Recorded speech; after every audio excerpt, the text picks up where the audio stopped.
Welcome to Grant's Rock Warehouse, and today we are looking at Heart's 1982 through 1993 discography. Tim Durling from Tim's Vinyl Confessions makes an appearance, and we are going to attempt to compile a Heart Best of album containing 12 tracks, with 2 tracks from each of those 6 studio albums. This is part 2 of a 2-part series. Part 1 can be found below, so let's get started. We're going to have a scary phrase for you. Welcome to the 1980s. A fitting reaction. Wow, we plowed through those 80s, man. They basically took us aside and said, times have changed. If you want to have big success now, this is what you got to do. Big hair. Big success, yeah, big hair. Big costumes, big hair. Yeah, and at first it was really fun. I mean, it was Yeah. it was a lot of fun. It was theater. Yeah. You know, and That's we got good to get dress-up. really super dressed up and do these videos and stuff. I think it was when it became the expectation that it got to be really a drag.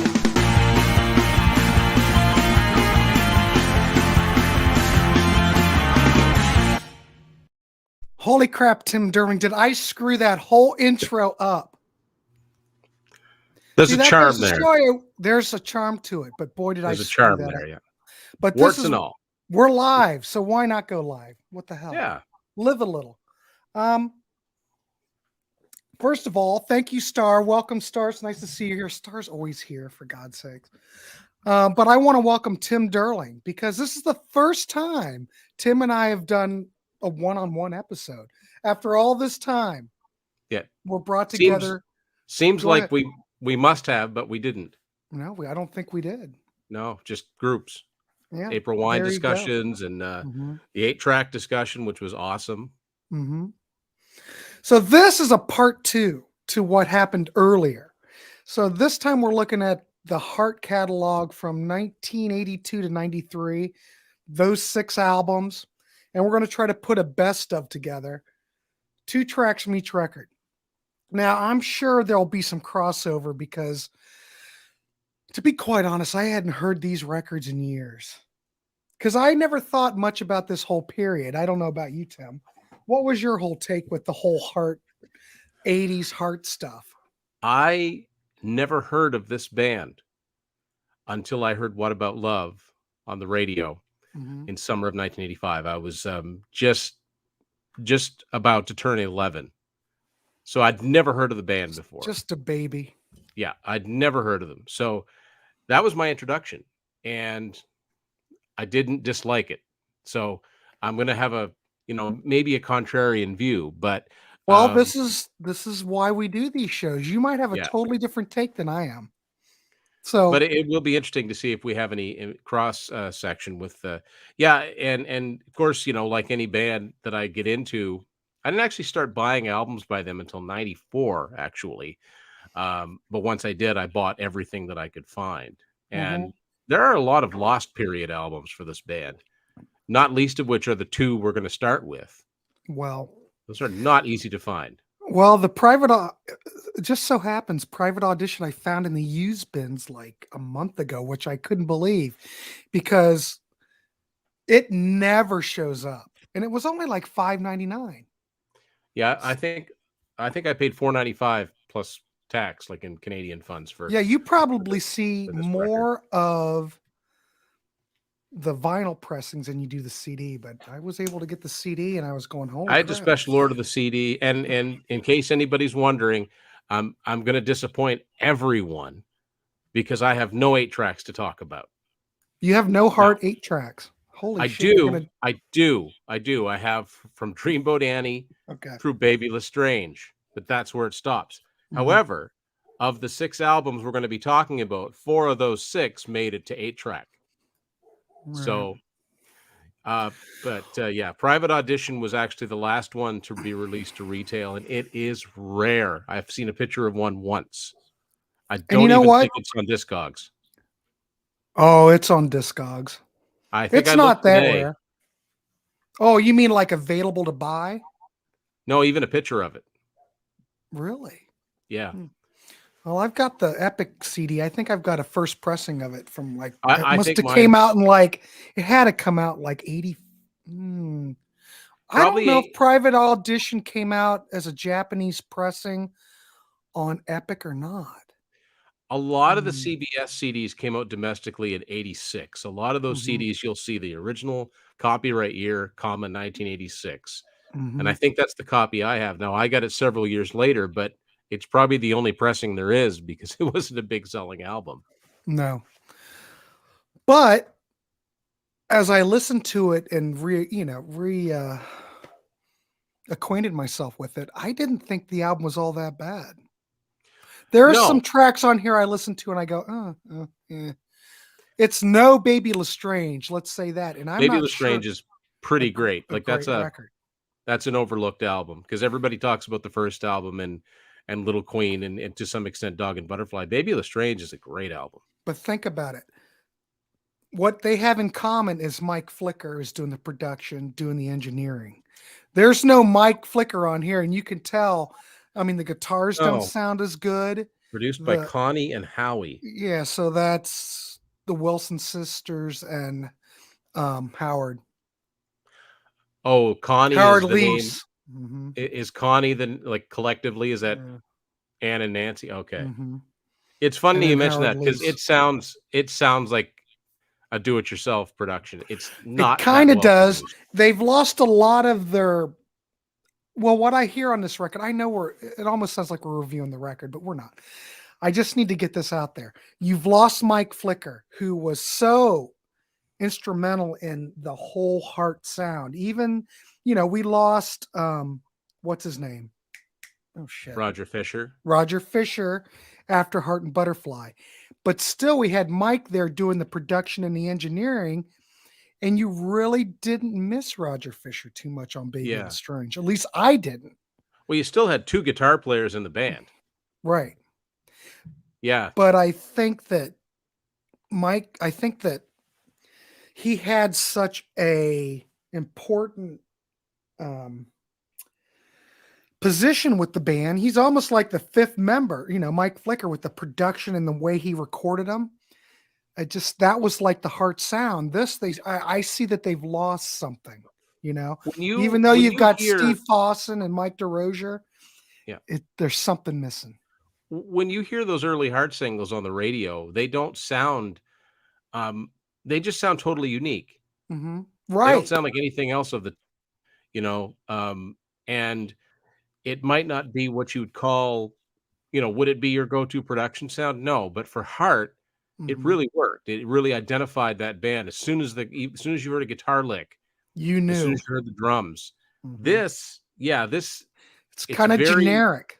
It's very neutered sounding, and I will say that I think that they made somehow it ended up hitting number 33, but I think they made a very poor choice of a single on this album with This Man Is Mine, because it sounds like it could be the Pointer Sisters.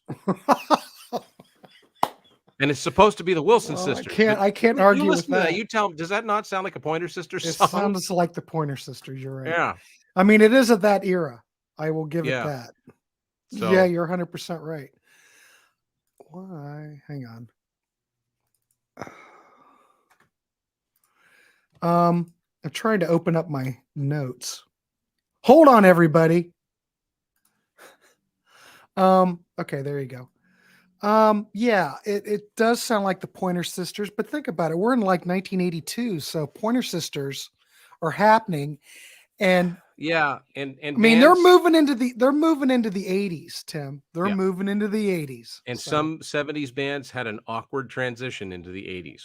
There's a lot of examples of that. It's like, well, what are we going to do? Our albums went from double platinum to gold.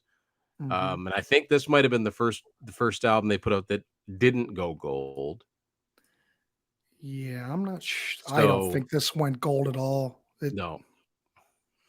This and Passion Works kind of went, Yeah, like they might have both sold, I'm just guessing, 250, 300,000 copies. But, it's like by then, they weren't the new thing anymore.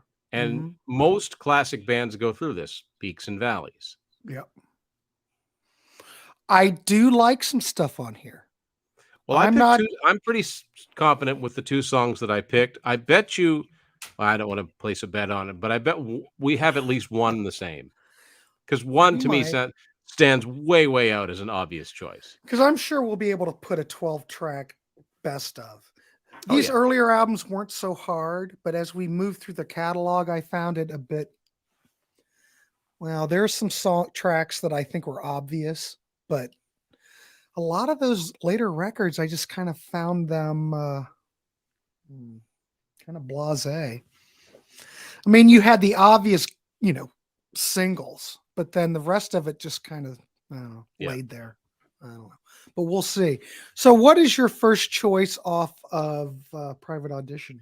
My first choice is Cities Burning. All right. I think that's a fantastic song. I didn't realize it had a video to it. There's actually a video to this song. I don't ever remember hearing it on the radio, but I've never seen it. to me, it's one of the highlights of this album. I would love to hear it with a better production, but as it stands, it's pretty good. Well, I would like to hear the Mike Flicker production on this, Exactly, and yeah. really, because this is right on the cusp. Yeah.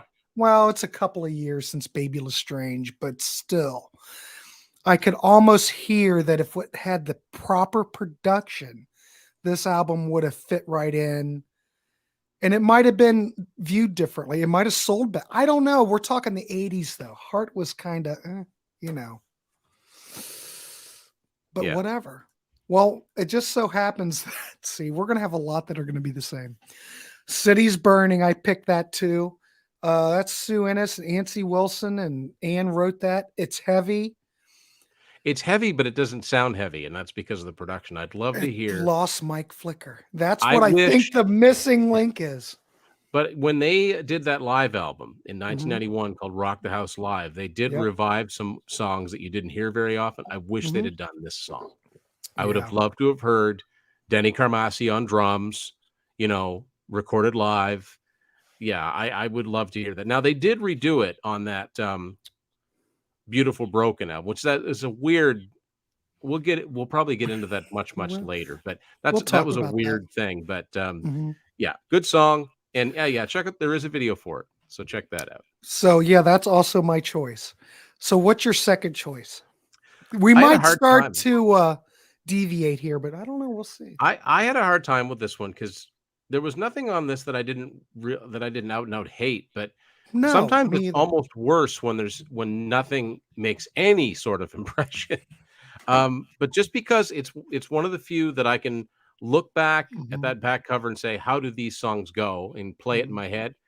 And one of the only ones was The Situation. Oh That my that God, was I my picked the second same choice. one. Did I you really? picked that too. I had a runner-up though. I do have a Yeah. runner-up in case we. Yeah. I tried to pick three, just to pick three, but yeah, I picked The Situation too. What a great track that is. Yeah. I like that quite a bit. Yeah. And that's Nancy and Mike DeRocher on that. I kept thinking, man, if we had that Mike Flicker production or something, that would have fit on Baby Lestrange, I think. I think it would have, yeah. I mean, it kicks. It's that's probably my favorite track on the record. Mine, personally. Yeah. Yeah. Is that how you view it? What's your view on that Exactly. record? Exactly. Same thing? All right. Yeah. My Starting with runner-up, Perfect Stranger, that's not bad. that's my runner-up. Okay, yeah. Because I didn't I pick have to say, runners-up. Nancy, I mean, Ann's vocals on that. Oh my God, the chop she has on that song. She is all over it. And the Ernesto is trying to find some of his Heart 8 tracks. And I'll bet you oh boy, I bet you he's got some of these Lost Years ones. Wouldn't Ernesto, surprise do me. you have those? Yeah, We do you may have we may have to see Private those. Audition through Bad Animals? Because they all exist. I've seen them. But I do think Perfect Stranger's a killer track. That is my runner-up. If we were doing three. Yeah. So Cool. excellent. So let's move on to Passion Works, which I think is a little bit. I think Passion Works is very overlooked. There you go. I think it's a stronger album than Private Audition. You get the graphic Yeah. up slide. Oddly enough, it's the lineup It's the lineup that would 2 years hence become the superstar Heart lineup. I Mhm, mean, Denny Carmassi now, and they've got Mark Andes on bass. mhm. Mine's actually a stamped promotional copy, which Oh. some of these albums that don't sell that much, I wonder if it's not easier to get a stamped promotional copy than it is to buy a retail copy. This is a Yeah, I know, really like Matthew Sweet Earth. Most of you, if you're out in the wild, most of those Matthew Sweet Earth albums are all promos because that album literally did not sell at all. yeah. 50,000 copies, I think, is what I heard. It tells you something when the only copies you see, they're either promo copies or they got the chunks taken out of them. Yep. But is yours a But white label? I don't know if they were doing white labels that late. no, no. Hang on, I'll get the sleeve out here. Ernesto's looking. It's a big mess. It could So be this in is his the sleeve. warehouse. This is the sleeve. And I'm pretty sure that this was the album that Martin Popoff called his favorite Heart record. I believe so. Yeah. Yeah, no, it's just on the standard Epic See, I label. think they kind of got rid of that white label thing by And 83. there was I got thinking about that, like conceivably it's the same lineup. Why wasn't this the album that did it for them? There's a lot of reasons for that. This was the last one they did for CBS. I Mhm, think by this time CBS were just like, put the thing out, let's cut our losses. mhm. They're never gonna, they're never gonna be as big as they were They're again. Ha, ha, ha. passe. They've had their time. Their That's time's right. over. Yeah. Much like Aerosmith and Rockin' a Hard Place. It's like, now Mhm. this is it for them. Who knew, what was around the corner? You couldn't know. Plus, we're in the MTV era now, and if you look at the band, it is the same band, but they don't have all the frilly clothes and the bright colors. It's just they And on hadn't the had to make. cover, and this, Yeah, Tim, on the cover, you can barely recognize anybody on the cover. that's right. It's a black and white photo. It's not a great, there's no recognize. They're not using their logo, and yeah, they hadn't had their makeover yet, Mhm. but a good album and It's better a better sounding. album than Produced, what came produced before, by the yes. late Keith Olsen, so they finally paid for a producer this time, and it paid Mhm. off. I don't think it's not amazing sounding, but it's good sounding, and it would have sounded good on the radio. It should have sounded good on the radio. Well, yeah, definitely. So what's your So first track? the I first mean, I track don't is think they're yeah, particularly in order. It doesn't matter, no, but the what's your first first track is the choice? first track. It's How Can I Refuse, That's my first which track too, is a which is a killer song. Just missed the top 40. I think it hit number 44. Great song, heavy. It's got that F sharp riff. I mean, it starts off and you're like, is that Heart or is it You Got Another Thing Coming? It dun dun dun dun dun dun dun dun. well, But it's it's a great song, great vocal from Anne, and I think they've done it. They've thrown it in their set list once in a while, mm, and it should have been a much bigger hit. yeah, I think it's a great track. I mean, I have to say that's probably my favorite track from that whole 80s era, except for Baby Lestrange. I'm still putting Baby Lestrange in the 70s. You know how I was going to say it's it came out in almost 1980, but it is yeah. very 70s. Yeah, it doesn't feel like an '80s album. I hear what you're saying. So I'm gonna say, but I will go on record to say this is my favorite 80s track. I mean, the whole band wrote it. Yep. It sounds great. The only drag about it, it's got those 80 keyboards are kind of creeping in, and you're sitting there going, "Uh-oh." Of course, at the time, no one thought about it. It kind of ages Every the band track, was I think. experimenting with Right. synthesizers and emulators and Rolands and Moogs, what have you, and Mhm. and some bands really did abuse it, and those songs and albums become timepieces, right? Right. But yeah, but a good song. I had a really Ye hard time coming up with a second song because there were a lot of contenders. I'm really curious what you came up with. Well, mine's pretty much textbook. Go ahead. I went, of course, I went with How Can I Refuse, but my second one, I went with Allies. I didn't see anything else that was an obvious. Allies was the other single from that Yeah. album, written by Jonathan. Jonathan Cain. Yeah. It doesn't really sound like a. I was listening to that today. I can't really hear Steve Perry singing it, so I don't think it was written. I don't think it was something that he wrote for Journey. I can't. What about if it was a baby song? It could have been left over from the Babies because it had only been 3 years Yep. since he was in the Babies. No, I picked Sleep Alone. Oh, I'll be darned. Really like that one too. That's a good one. Yeah. That's a Star good mentioned one. Ambush, and I think Ambush is a good example of abusing technology as far as the sound of it goes. I think they went a little synth crazy with that one. Well, it was the era. They were testing the Oh, yeah. waters. Oh, yeah. Holy Absolutely. crap. Look who's in here. Marco. I'll be damned. Marco, how you doing, How are man? you? In fact, everybody. Language of Love, Love Ernesto, Mistake, those are good everybody's too. Language of Love. Thanks everybody for tuning in, and I almost picked Blue please leave Guitar, the comments. second track on this album. That's a 'cause great that's good track too. too. Yeah. I'm telling you, this is not my favorite Heart album, but it is an improvement over what came before. And I would have liked to have heard more of this. The only thing I don't like about this record is that the drum sound on it bothers the hell out of me. They seem like they're really up front. And I don't know if it could be the copy that I listened to, but I'm not into the drums on this record. I think he's using some of those Simmons. the Sin drums. Yeah. Because even in How Can I Refuse, in the chorus, he's like, doo doo. He's got those those electronic sounding fills. Mm-hmm. But Marco has changed from himself into the ah, Contrarians. I don't know what he's doing. He's split personalities. To yeah. me. But yeah, But those are there you go. That's Passion Works. A great album that I think most people, it went right by people because it didn't even not only did it barely hit top 40, it did not go gold. And I remember for years you'd see this one in the delete bins. Mhm.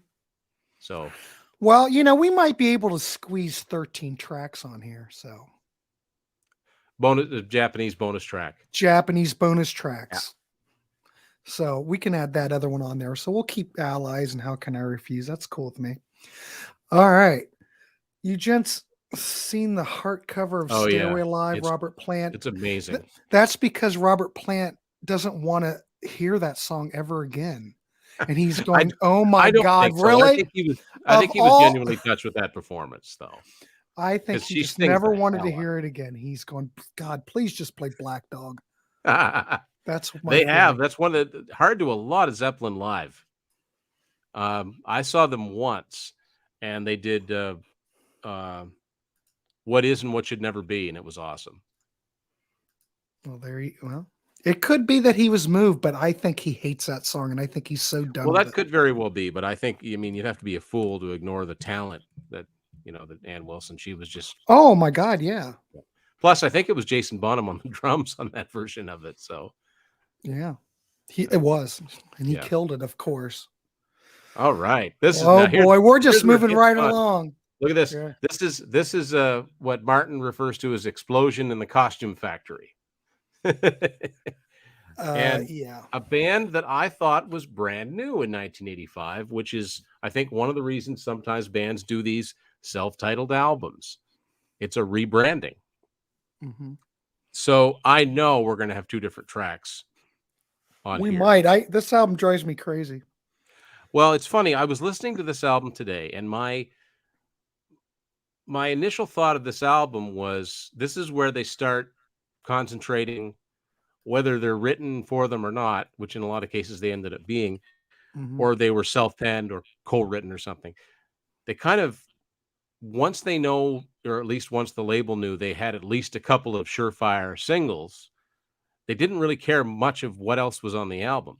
So when I'm listening to songs like The Wolf and Shell Shock and What He Don't Know, I'm going, I don't ever remember hearing these before. And I'm thinking, have I never listened to this album all the way through? And it may very well be that I've never listened to this album all the way through. Well, I must say that I have listened to this album all the way through. I saw them twice on this tour, believe it or not. Who opened? And they look like that cover. Yeah. Who opened for them? I'm curious. I think one was Cheap Trick. And then the other time, I'm trying to remember, might have been Joan Jett or something.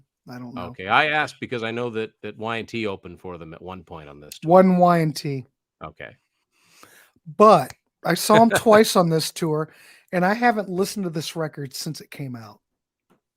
I've heard the singles that get played on the radio if I happen to tune in. But I listened to the record and I'm going, I don't remember, like The Wolf, I don't remember that track at all. I don't remember anything on this record other than the singles. Yeah. And I'm just Now, saying. granted, that's half the album because Well, there were some there were- great singles. I'll give them that. there were Yeah. 4 singles. There were 5 singles. 4 of them were hits. Mhm. So I'll get it out of the way. Go ahead. The 2 songs I picked off this album are the first 2 Heart songs I ever heard. Go What ahead. About Love and Never.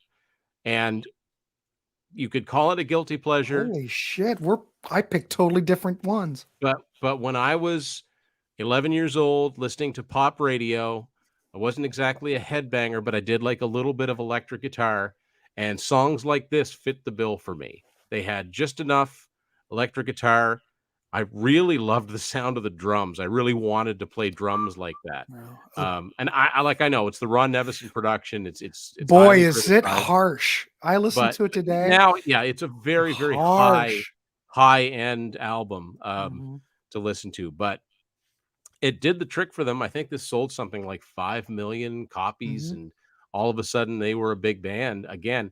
And one of my, this is going to sound funny again. I remember listening to the Casey Kasem or Rick Dees. I don't know which one it was, and they said, "Hey, here's a band has been on the chart for a few years, brand new from Heart. What About Love?" And I remember thinking, Heart, what a weird name for a band. Mhm. It's like, can you get away with that? Can you call yourself Heart? I just thought it was funny. I don't know why it struck me funny. It's like, ladies and gentlemen, Spleen. Yeah, I could But see that. It's kind of but like yeah, Kiss so too. that's coinciding with me really starting to listen to Top 40 radio and pay Mhm. attention to who sang what song. So all of those singles, and then These Dreams and Nothing at All, they were all top 10 singles. These Dreams is Yeah. number 1, and as Star mentioned, If Looks Could Kill, the first track, great song. It was a single, but it wasn't a top 40 Yeah. hit. Probably the heaviest thing on the album, and I also think it's a Mutt Lange co-write, although it doesn't really sound like it. Uh, So yeah, so those are maybe obvious choices for some, but I don't get tired of those 2 songs. I think those are good 80s ear candy still. I think you're spot on. I was thinking, now that I think of it, because this album was so big and the hits on here were such big hits for the band, it's almost hard to limit it to 2 tracks. I know I'm going against the whole grain of this whole program, but I'm going to take your 2 tracks, but I have to add How Can I Refuse? No, wait a minute. These Dreams. I'm looking at my wrong list. Okay. These Dreams is my favorite track on the record. Wow. Okay. I Out of wouldn't have guessed all the tracks on this record, I can still listen to that and it doesn't make me want to throw up. I think it's great. I think that track is perfect. I think Nancy's vocals on it. Of course, I've heard this song forever. I don't have any issue with that Of course, track at all. the story behind that is, of course, she had a cold. That's why she's got that little rasp. And, she said, "Oh, I'll come back later when I feel better." And they said, and I don't know if it was Nevison or someone said, "No, no, no, no, that's great. We're keeping it with the rasp." Mm-hmm. So, Wendell loved this album when he was 13, still appreciate it, even though it's 80s oh, it to the couldn't be any, max. it couldn't be any more 85. It looks like an 85 album. It sounds like an 85 album. Even if you weren't alive during that period and listened to them, you could just tell. It's like, this did not come out last week. Star, what do you have to skip? See, I don't have to skip These Dreams. I think that's great. But my other choice is Nothing at All. I think that's a great track. Yep. It didn't chart as high as the rest of them, but it's also not overplayed. No, and I think it hit number 10. Like, it was, I mean, that's there were- okay. that was a huge cut. I mean, 4 top 10 singles from a band that hadn't had a platinum album since, I think, Dog and Butterfly. Yeah. From Pretty a darn band good. that was washed up. Yeah. And yeah, it gave them that second life. And because of that, people like me became exposed to them and eventually went back and bought the back catalog. Mhm. So Nothing at And all. Nothing Great at All might track. also Yeah. be, now that I think about it, I'll get the lyric sheet out here. It might be the only one of those hits that any of the band members had anything to do with, writing Nothing wise. at all was written by Mark Moeller, whoever that Okay, is. so I'm wrong. Okay, no. Okay, well, that's kind of a sad thing because then none of those singles No, no, were had nothing to do with any of the band members. I know Jim no. Vallance co-wrote "What About Love." It was actually originally recorded by a Canadian band called Toronto, which was a female-fronted band. I've never heard their version of it, but that song had been kicking around for a while.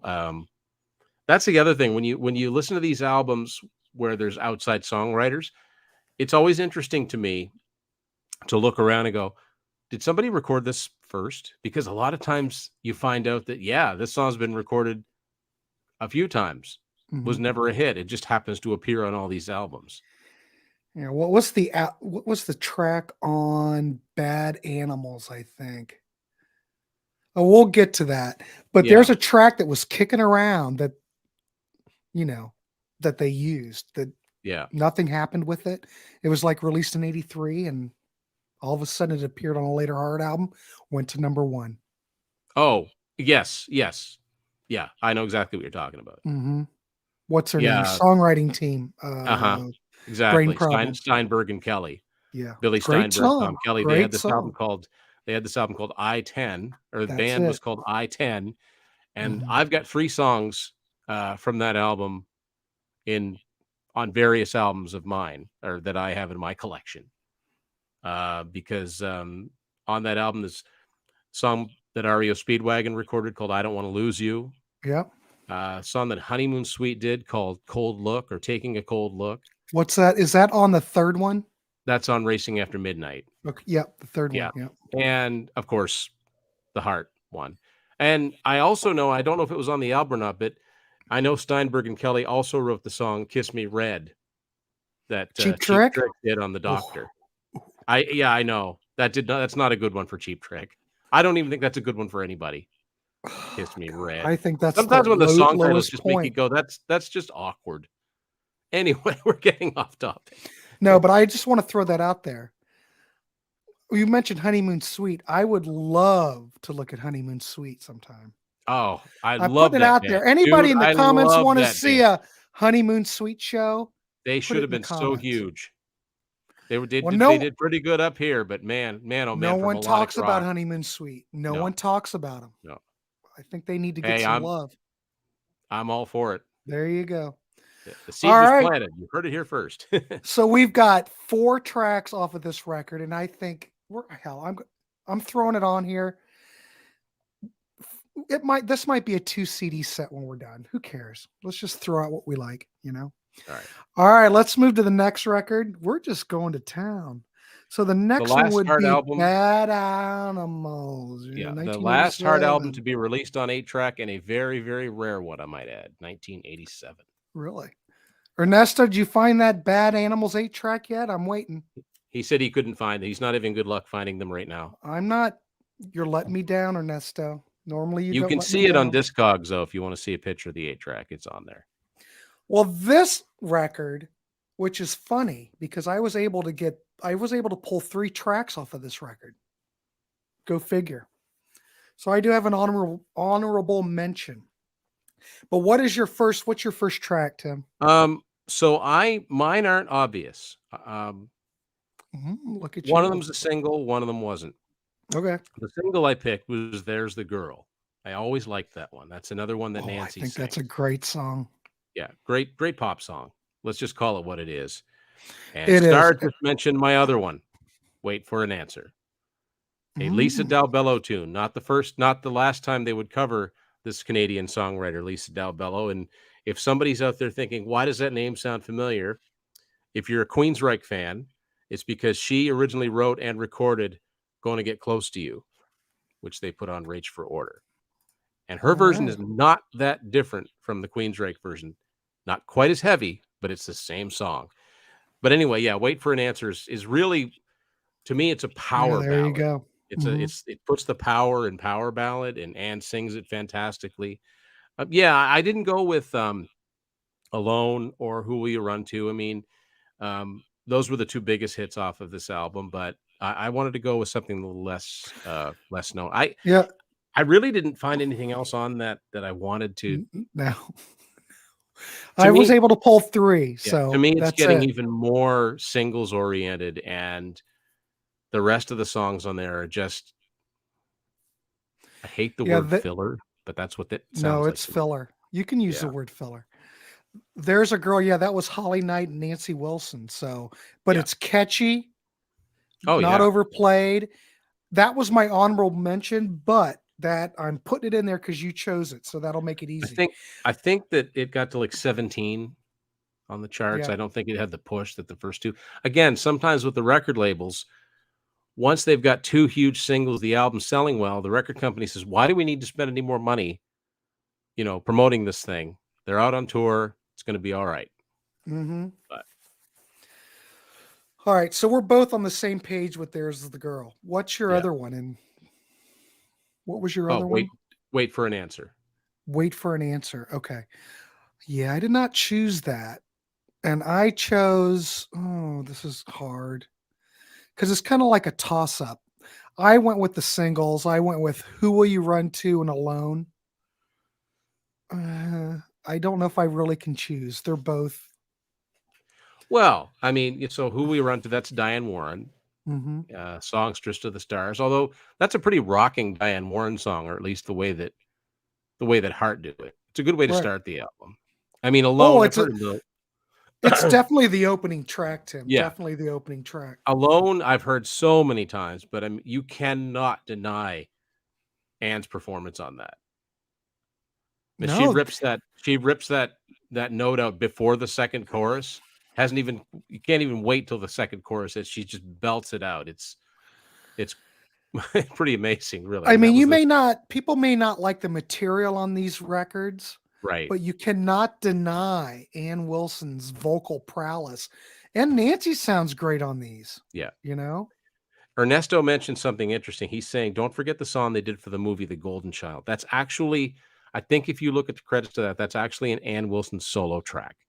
A Mm. song called "The Best Man in the World." Not, I remember hearing that on the radio. It didn't hit the top 40. I do remember hearing it though, and it wasn't a bad song. It Yeah, I would have don't fit think I've heard it. perfectly on either of these last two albums we've talked about.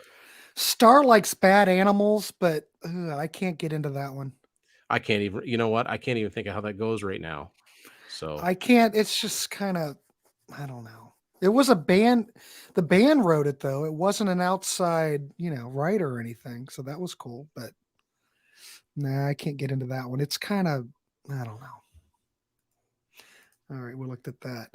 So I guess we got 3 out of this one. So, or 4, whatever. But yeah, I think things are starting to get watered down at this point.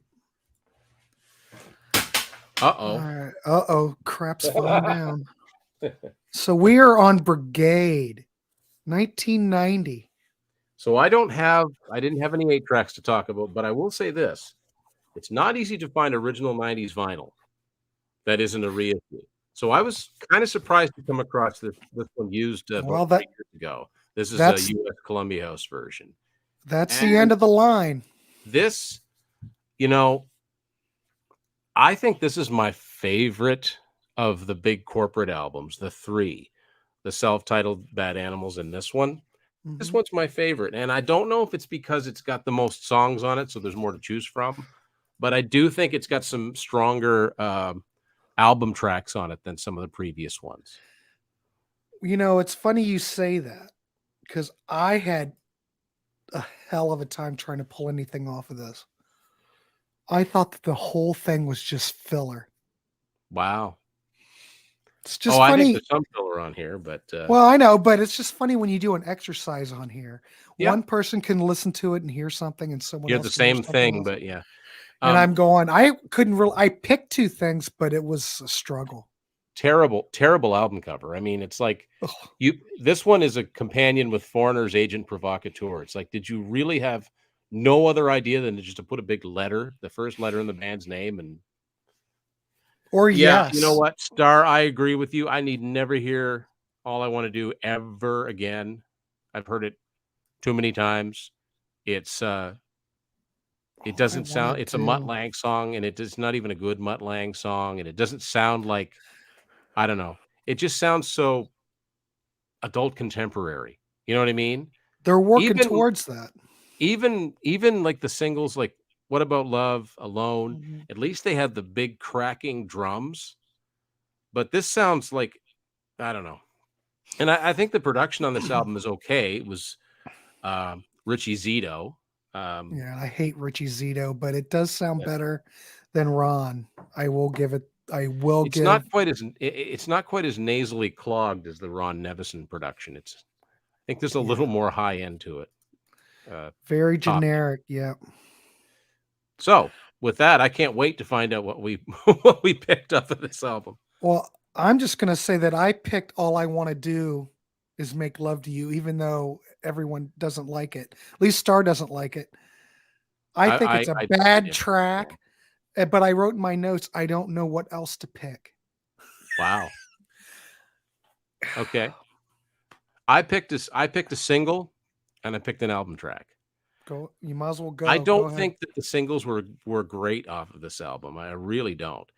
Um, the one I picked was "Stranded," another Nancy tune, Mhm. and like I said, call it a guilty pleasure, but I like this one. And the other one I picked is "The Night," and "The Night" and "Fallen from Grace" are the two songs on here that Sammy Hagar co-wrote with his former Montrose bandmate Denny Carmassi, which is I think is kind of cool. That's And cool. I can hear Sammy sing both of them. So maybe that's why I like both of those songs. But yeah, I'll give you a that. Yeah. lot of filler. I mean, I didn't want to need you as such an automatic Diane Warren.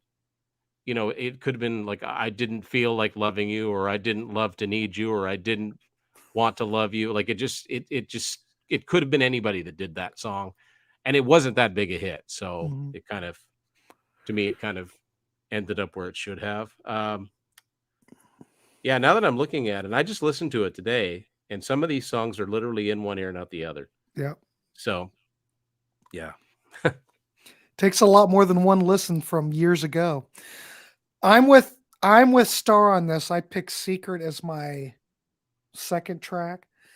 It wasn't released as a single, but I listened to it and I think, "Oh my god, that is total single material." Secret? "Secret."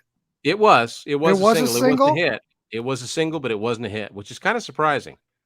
and that was written It by was the fourth Franny Gold single. and So I think maybe by that time the album had run its course.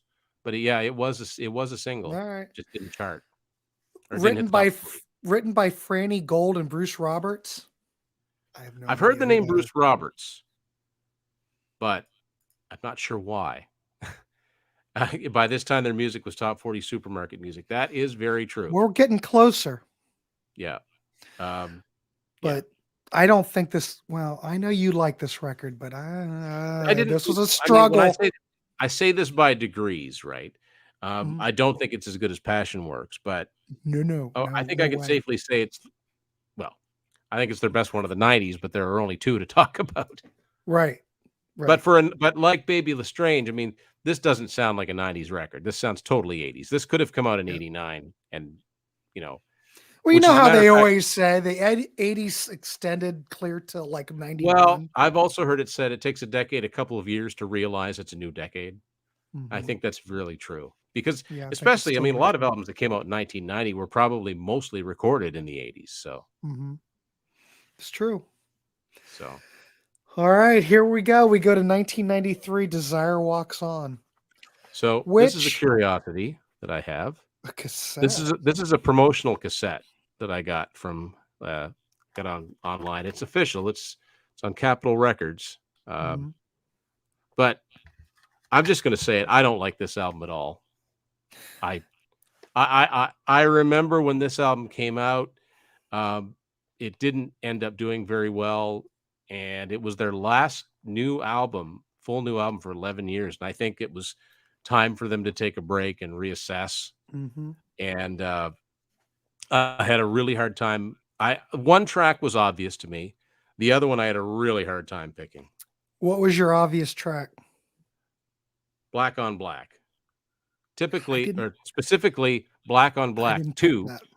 because it's another Lisa Dalbello song, but I think they wrote some new lyrics for it. So Mhm. like God gave rock and roll to you, and then Kissed It, God gave rock and roll to you two. They had to put the two on there. It's heavy, surprisingly heavy, actually. Back to Avalon's okay. I went with, and the only reason I went with it is because when I saw them in concert, they opened with this song, and I was kind of like, that's Mhm. weird. And after a while, I kind of found myself into it, and the song is Voodoo Doll. But other than that, this album is spotty. It just yeah. Okay, here's another thing. This is an excellent point to what we were talking about, Grant, about songs that were Mhm. recorded by other people. Mhm. I was listening to an old American Top 40 with Casey Kasem on my phone, and it was from 1983, and I was one of those ones that I caught somewhere in the 30s, which I find really cool because you hear songs sometimes you never heard before or you haven't heard in years. And the Mhm. song comes on, and I'm listening to it, and I'm like, first of all, I'm like, this is terrible, but I'm like, why do I know all the words to this? I've never heard this before. And it gets to the end, and it was Donna Summer and The Mhm. Woman in Me. And I'm like, that's why I know this. Hart recorded it, and it was awful when they did it too. So I don't know whose decision to like take an 11-year-old song that wasn't even a hit in the beginning for Donna Summer from, I think it was from She Works Hard for the Money, like from that album. Probably. And it wasn't a hit then. And they say, well, let's have Hart do it so they can have an adult contemporary hit. That's terrible, terrible, terrible. And oh man, I just don't like this album at all. Well, see, this album, I was able to pick 3 off of this one because this See, one wasn't so that's in your that's but face that's like the the great thing previous about doing this. records. That's the great thing about doing this. Because this is it's more AOR, but they've calmed down. It's not that big ass drum sound, even though it's commercial, but it's not bombastic. It's not over the top. It doesn't make me want to throw up. Now, I'm not saying that the material's up to snuff. It's still nowhere as good as Passion Works or hell, the album that came before. But I was able to pull 3 songs off, and one of mine was Back to Avalon, like Stars Yeah, said. that is a good song. I kind of got I don't I know got a what new Star. appreciation. What's terrible? The Woman in Me, is that what she's talking Is about? that what you're saying? Comment back. Go ahead, Tim. Um, yeah, I forgot about Back to Avalon. They do that on that acoustic album they did, and it's really good. I kind of forgot about that one. But I think that song's very catchy, It's and more it catchy, doesn't it's have that. organic sounding, and it sounds of its time. It doesn't sound held over from 3 years Yes, previous. Yeah. yes, that's it. And it's got nice acoustic guitar on it. I think if the band just played it without Yeah. all the production and and all that, I think it might be. I think I that's think it's a when fine that was song. the first indication that, yeah, you know what? Maybe we're gonna go back to basics when we record again, more acoustic-based stuff. Um, yeah, that was definitely because they pushed that commercial sound as far as it could go, and, you know, obviously the tide was turning. I mean, they recognized that themselves. They had Lane Staley on here on Ring Them Bells, which I don't care for either, but, you know, and they were from Seattle, oddly enough. They were, like, one of the Right. first Seattle bands, Mhm. and, but yeah, just a it kind of fizzled out. They had pretty amazing comeback that most bands from the '70s, with the exception of Aerosmith, can only dream about having. But, man, they just couldn't keep it up. I mean, they did 3 Mhm. albums, and then they put this one out, and it really should have probably come out at least a year before it did, because by the time it did, it was so out of place, and Everything it wasn't even changed. that so, what are you gonna do? But, we've got it. You find a lot of these in the used bins, at least I did. I think I bought this for This like a one, buck. yeah, I think I've seen as far as CDs go, I've seen this one more than anything else. As far as vinyl goes, I think I've seen the self-titled, and that's not because it was deleted, certainly. That's just because it sold so many Oh, copies.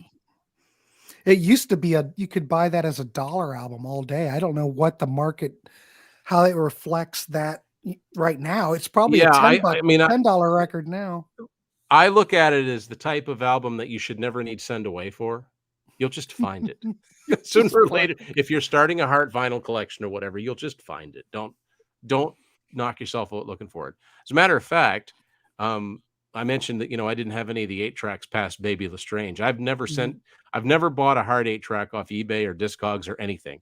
Any of the Heart 8-tracks I've got, I've just found them.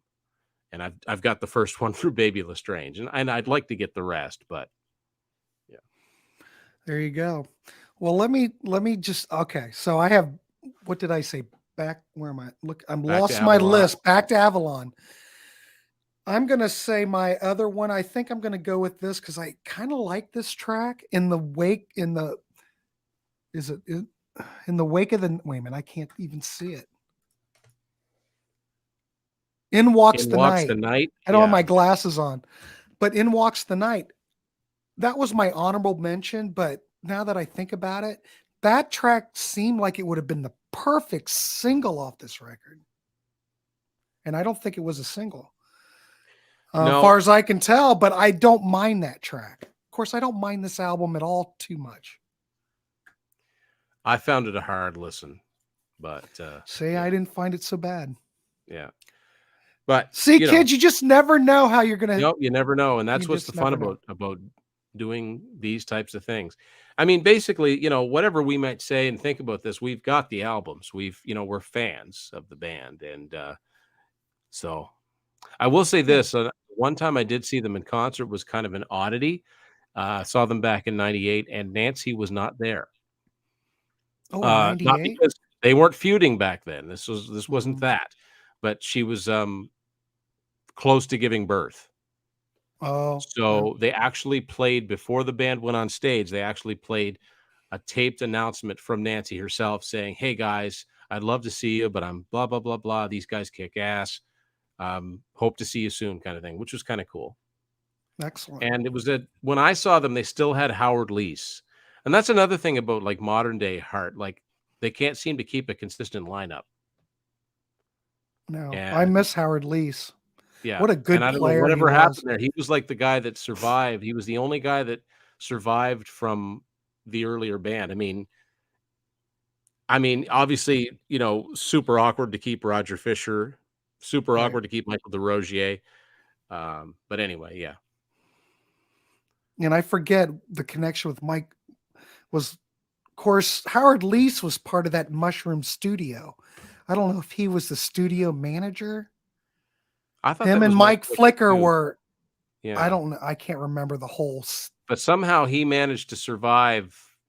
He was with the band even up to the point we're talking about now. But after that, he wasn't with them. He eventually, I think he ended up in Bad Company, and I think he did a lot of those rock fantasy camps. Mm-hmm. So I think isn't he's in Bad Company now, isn't he? Well, when they tour, yeah. Yeah. But he was surely missed, and at least he was there to play all the guitar parts because his parts on these, when he's playing, his solos are phenomenal. He's His a great solos player. are good examples of just the right thing at the right time. David, hey, thanks for coming on. David. Good evening. Heart has a catalog which I'm embarrassingly behind on researching. Well, David, you're young. There's still plenty of time for you to catch up. And fortunately, they're a band that's sold well enough that you can fill a collection up. There's no. I don't think there's anything that's so out of print you can't find anymore. I would start with the 70s stuff, David, though. That's where I'd go. If you're going to buy one thing, I would buy the Sony, the Essential Heart, the 2-disc collection that came out in 2002, because it's pretty well evenly split between the Mushroom CBS years and then the Capitol years. And if you don't like anything on there, you're not going to like this band. Star says it's a shame that the sisters are on different paths now. Yeah, there was that whole embarrassing thing that happened with Ann's husband and Nancy's kids, and they toured together after that. But now it's like Ann wanted to go on tour with a different bunch of musicians than Nancy wanted to go on tour with, but they'll get back together again. The bond is too strong. They'll be on tour as Heart again. It would be cool to see them go back on tour with I don't know, some form of, guys that we know who they are. Like, I don't get Steve Fossen back on bass or Mark Andes or, what's Denny Carmassi doing these days? He was always a I great have drummer. no idea. Or at They least do probably that. and they probably need a sixth guy, to play keyboards, guitar, whatever. But they can get somebody. And then Well, it's too bad they can't bury the hatchet with Roger Fisher and everybody and do like a reunion tour. Can you imagine how that would go over? well, I will say this: did they not reunite for the Rock and Roll Hall of Fame Yeah, induction? they did. So that was pretty Mhm. good. I mean, and that to me sends a big message to bands, like Kiss and Van Halen and Journey that can't get over themselves enough. Said, look, you think you can't get over yourselves. You think about the history of Heart, and they were able to put it aside for 3 songs or whatever on stage. Mhm. So, you know, Whatever. It's been a yeah, long time. Of course, yeah. think about this. Stevie Nicks got rid of Lindsey Buckingham out of Fleetwood Mac. So Isn't that I weird? guess she got fed up. I don't Yeah, isn't know. that weird? Like, think of Neil Finn from Crowded House singing his Mike part. Campbell. Mike Campbell's a logical fit, but I think it says a lot when they need 2 guys to replace 1. But hey. Exactly. Hey, it is what it And at a is. certain point, all these people are getting so old. It's like, do you really want to take it with you? Mhm. Anyway, There you go, David Minstrel win. That's great. That's on Dog yeah, and Butterfly, I think. yeah. But yeah, you're right. These dreams, yeah, it's good. I'll give it that. Bernie Taupin, who is it? Bernie Taupin, Martin Page, Yeah. the same people that brought you "We Built This City." Wait a minute, Star, you did a VIP meet and greet, and you can See see the the tension tension in the between. photo Do you with mean the original band between it, or do you mean between Ann or and Ann and Nancy? Nancy? Must be Ann and Nancy. Yeah, it's a good song. Yeah, I'm sure live. I saw it live, but God, that was a long time ago. I still remember seeing that tour though. In I think 2016, yeah, okay, so it was between the sisters. Mhm. That might have been right around when that happened. That's a shame, Yeah. but Well, either way, kids, we've went over 12 tracks, but it's okay. I think what we've done is analyze these albums instead and yeah. picked out the best tracks from them. But that's the beauty of these conversations because you never know where they're going to go, and I don't know. I enjoyed this. This was a lot of fun. Gallagher brothers. Oh my Well, god. yeah, they'll Yeah. never get Gallagher back together. brothers, the Robinson brothers. A lot of them, they just can't get along. Yeah, the Yeah, but this Davy was, brothers. yeah, they're still battling it out. Yeah. But yeah, this was a lot of fun. I appreciate Tim Durling coming on. Is there anything while you're here, anything coming up on the channel we need to promote Um, while you're Not here? sure when yeah, so actually this coming this weekend, my latest episode, I've got Mr. Martin Popoff in the hot seat. We're doing a review. So we'll be you can see what that's going to be on if you follow me on YouTube on Tim's Vinyl Confessions. Got a couple more review episodes down the line as well. And let me see. Well, we talked about Fleetwood Mac. We got a cool Fleetwood Mac episode coming up too. Cool. I will promote this. It's going to happen tomorrow, but we're not recording it live unless I can convince Martin and Reed to do it live. But we're going to do a show on Sweet tomorrow. It might be live. I don't know. It might not be, but it's coming out. We're going to record it tomorrow or do it. So Martin Popoff and Reed Little will be on here tomorrow. Sweet. 2 of The our band fellow Sweet. contrarians. Yes. 2 of our fellow contrarians. So if anybody's into Sweet, the band's Fox on the Run, Ballroom Blitz. You might want to, because we will have Martin Popoff on here. This will be a first time for Martin to be on here too. Cool. Oh yeah, absolutely defend it. All right, we went 59 minutes. If we're not concise, I don't know which 2 people are we're very concise here. We try. Thanks, Ernesto is a good choice. Yes. I mean, good show. Thanks everybody and a for good choice. chatting Nice with having Pat. Tim on here. So anyway, I want to thank Tim for coming on.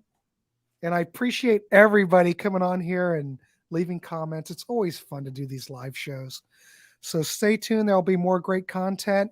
And please like and subscribe to Tim's channel. The link's down there below if you haven't already. He's got a lot of great content. So, Tim, if you want to just like stay on here when I hit the broadcast, maybe we can set something else up. Okay. Great job, fellas. for I having came me in, but I'll rewatch.